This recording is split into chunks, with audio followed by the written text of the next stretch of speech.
Bismillahirrahmanirrahim. Assalamualaikum warahmatullahi wabarakatuh. Pada kesempatan kali ini saya akan membahas mengenai edisi tanggapan komentar viewers pada konten yang ini ya. Jadi sebelumnya kita sudah bahas mengenai cara menggunakan virtual space di device Android. Sehingga untuk device kita itu punya dua ruangan atau dual OS dalam satu device. Ruangan yang pertama adalah ruangan dari device kita sendiri ya. Nah, ruangan yang ini. Kemudian untuk OS atau ruangan yang kedua adalah virtual space yang bisa menjalankan beberapa aplikasi root di device non-root. Oke, kita bahas terlebih dahulu dari segi kekurangan. Nah, kekurangan yang paling utama itu ada di size atau ukuran aplikasi dari virtual space ini. Nah, misalkan saya ambil aja ya untuk aplikasi mentahan X8 Sandbox, kemudian F1 PM itu ukurannya sekitar 300 MB-an lebih ya teman-teman. Kalau X8 Sandbox 377 MB, kalau F1 PM itu lebih besar lagi sekitar 400 MB-an. Itu baru aplikasi mentahannya teman-teman ya. Belum lagi kalau misalkan nanti ada data yang masuk ke aplikasi virtual space itu. Nah, misalkan di sini saya ambil contoh aja, saya sudah memasukkan beberapa aplikasi yang diinstal di dalam X8 Sandbox ini, sehingga penyimpanannya di sini bertambah menjadi 1,92 GB. Jadi kebayang kalau misalkan teman-teman memasukkan aplikasi atau game yang berat, itu pasti untuk penyimpanannya bakalan lebih besar juga. Jadi untuk device yang RAM-nya tidak memadai, penyimpanan internalnya sudah hampir habis, kemudian untuk chipsetnya juga tidak memadai, pasti bakalan lebih berat dengan menggunakan virtual space ini. Jadi bagi teman-teman yang misalkan mau menggunakan virtual space ini ya, RAM-nya harus memadai, minimal lah RAM 3 GB ke atas, dan penyimpanan internalnya juga harus banyak yang tersisa. Serta untuk chipsetnya juga harus memadai ya ketika menggunakan virtual space ini ya. Kalau sudah memadai ya tinggal gas aja gitu ya, fine-fine aja ketika menggunakan virtual space ini. Beda cerita atau beda lagi kalau misalkan tidak memadai, pasti bakalan lebih berat dan lebih nge-lag juga ya. Oke, dari segi kekurangan seperti itu mungkinnya teman-teman. Kemudian sekarang dari segi kelebihannya. Kelebihannya itu teman-teman bisa menjalankan aplikasi root di device non-root ya, tapi tidak semua aplikasi root bisa dijalankan di virtual space. Serta bisa juga membuka grafik, kemudian refresh rate ya, beberapa game yang bisa kalian mainkan di virtual space. Misalkan seperti Pipa Mobile bisa di-unlock menjadi ultra 60 fps ya. Teman-teman juga bisa lihat lah untuk caranya ya, bisa menggunakan virtual space ini. Oke, nah di sini saya bakalan buka aja teman-teman ya untuk virtual space-nya. Ini juga bekas tadi teman-teman. Nah, jadi untuk aplikasi-aplikasi yang sudah diinstal ini baru segini ya. Untuk ukurannya tadi sekitar 1,9 GB-an. Oke, teman-teman. Di sini saya sudah menginstal beberapa aplikasi root dan bisa ya dijalankan di virtual space ini, tapi tidak semuanya bisa.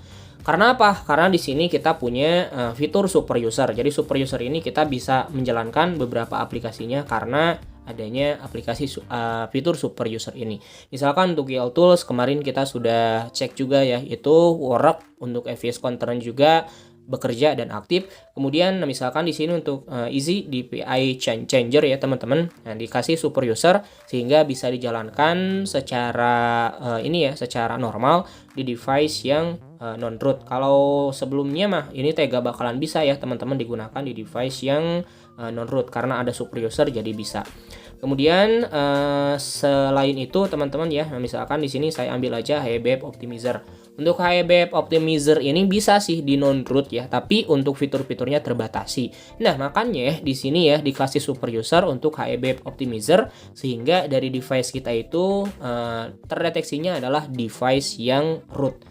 Oke ya teman-teman, nah di sini udah selamat datang, kemudian kita ketuk berikutnya aja. Jadi bagi teman-teman yang misalkan mau menggunakan virtual space ini ya bisa menggunakan HBF Optimizer ataupun root booster untuk membantu ya dari segi performanya. Misalkan di sini saya masuk ke pengguna ahli dan sedang dilakukan proses checkingnya. Nah di sini ya teman-teman udah terchecklist ya dan udah bisa. Semuanya bakalan kebuka teman-teman untuk fitur-fiturnya ya kalau di device yang root terdeteksinya.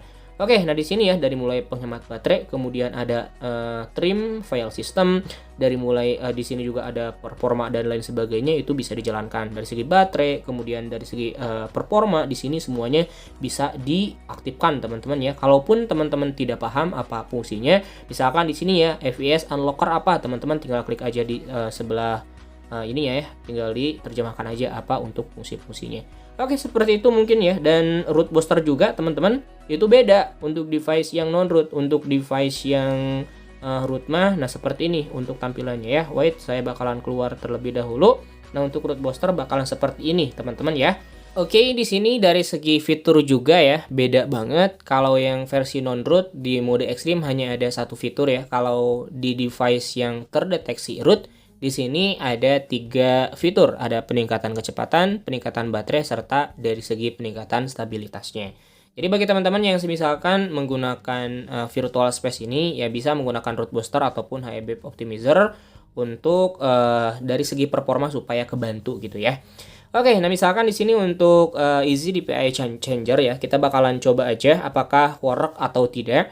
Nah, misalkan untuk resolusi bawaan dari device saya adalah 720 kali 1440. Kita bakalan coba rubah aja, teman-teman ya. Menjadi 720 kok delay ya? Oke, ternyata baru ada. 720, nah misalkan di bagian tingginya kita rubah menjadi 1300 aja ya. Oke, kita ketuk apply aja, kemudian kita ketuk yes, tunggu beberapa saat hingga proses penerapannya selesai. Nah, di sini ya teman-teman udah work di virtual space-nya. Tapi kalau di device yang utamanya mah nggak bakalan ya, nggak bakalan berubah untuk si resolusinya. Nah, misalkan dirubah menjadi seperti ini, kita bakalan coba ke menu home-nya. Jadi kepotong ya sekitar segini nih. Sekitar segini kepotongnya. Oke, jadi seperti itu ya teman-teman dari segi kekurangan dan dari segi kelebihannya itu mah pilihan sih ya. Bagi teman-teman yang mau menggunakan ya monggo, enggak juga nggak apa-apa. Tapi kalau misalkan teman-teman bertanya seperti ini, Bang, kenapa sih nggak di root aja? Ya rekomendasi dari saya, device kalian kalau misalkan ingin performanya lebih di up atau di tune ya, itu mending di root aja. Tapi bagi teman-teman yang misalkan saya mah takut, misalkan ya saya mah nggak punya PC, nggak punya laptop ya, dan nggak punya bahan-bahannya, ya udah tinggal gunakan aja untuk virtual space ini sebagai opsi atau pilihan yang lain. Oke, semoga bermanfaat untuk pembahasan kali ini. Jika kalian suka silahkan di like, jika tidak suka ya dislike aja. Saya akhiri, wassalamualaikum warahmatullahi wabarakatuh.